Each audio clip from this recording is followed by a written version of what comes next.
In our top story for the South African National Congress, Secretary General Mantashe says that whilst there is no such tradition in the party where the deputy president goes on to become the president, the party should examine why this is the case. Mantashe's statement assumes significance as the tradition card seems to be at play in the presidential nominations. Mantashe argues that the party must introspect that what is rationale behind having a deputy who can't become the next president. He also advised his colleagues that the need of the hour is to better manage the succession. That's my argument about an argument that is weak of a tradition. I'm talking of the importance of managing succession. And in an organization that is we're operating in a legal open system, when you elect a deputy, I'm saying you should have succession in mind. Okay, you should have succession in mind.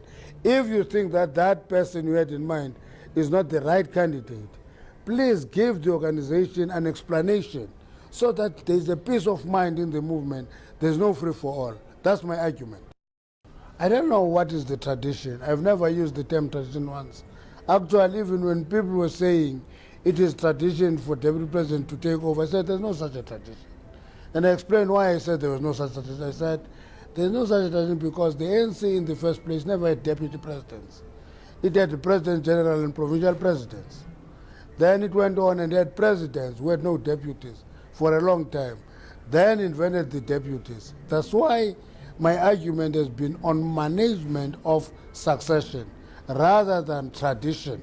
Because tradition presupposes that there is tradition.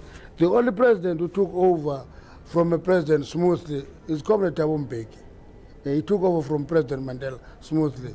President Zuma didn't take over from the Comrade Thabo Mbeki in a traditional way smoothly. They contested, fought it out. Comrade Zuma was elected, and therefore, let's not talk tradition. Let's talk management of succession. And an old movement like ours must be able to manage succession. As the debate on the so-called tradition of deputy becoming the president rages, let's check in on some statements made on the topic. Mantashe, the ANC Secretary General, says there is no tradition in the ANC because the party, in the first place, never had deputy presidents. Jacob Zuma, ANC President, had said anyone who is nominated can contest. There is no policy. It's not true that it's a tradition. Jackson Mthembu, ANC Chief Whip, had said that when we elect a deputy, we do so that he could be the president. Kusatu has maintained that there's a culture in the ANC that the deputy president always becomes the president. Well, speaking to ANN7, ANC Secretary General Mantashe stressed on the unity which is key to the ruling party. He applauded the president of the party for bringing together various leaders on one table.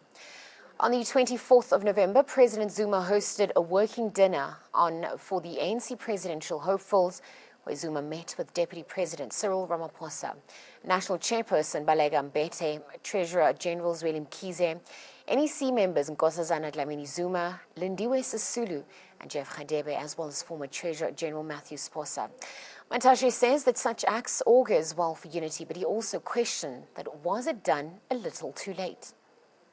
Now, the two deputies is not the idea of President Zuma. It came as a resolution from various provinces that we need a second deputy president, a second DSG. It is part of the proposed amendment of the Constitution. It will be debated in conference.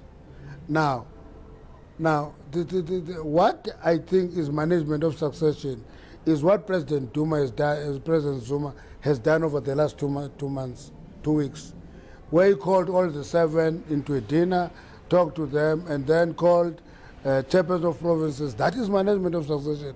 Bit late, but we appreciate it because it should have happened earlier.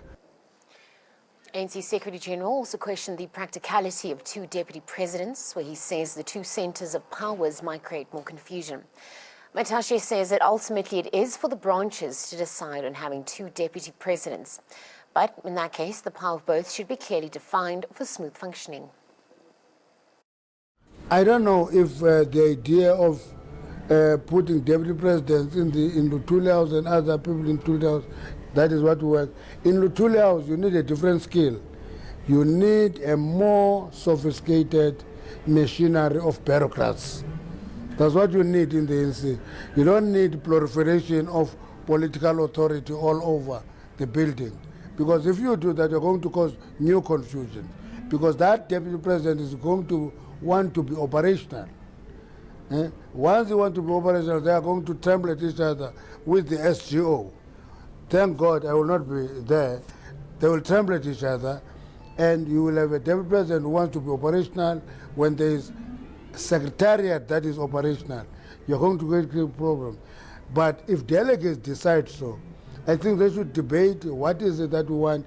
If we want more capacity that is political, they must say so and actually be clear of what capacity they want. Now let's take a look at what President Jacob Zuma had said when he proposed power-sharing deals to foster unity within the party. Change ANC constitution to accommodate power sharing. A change winner-takes-all approach to deal with factionalism. Winner becomes the ANC president and runner-up becomes the deputy.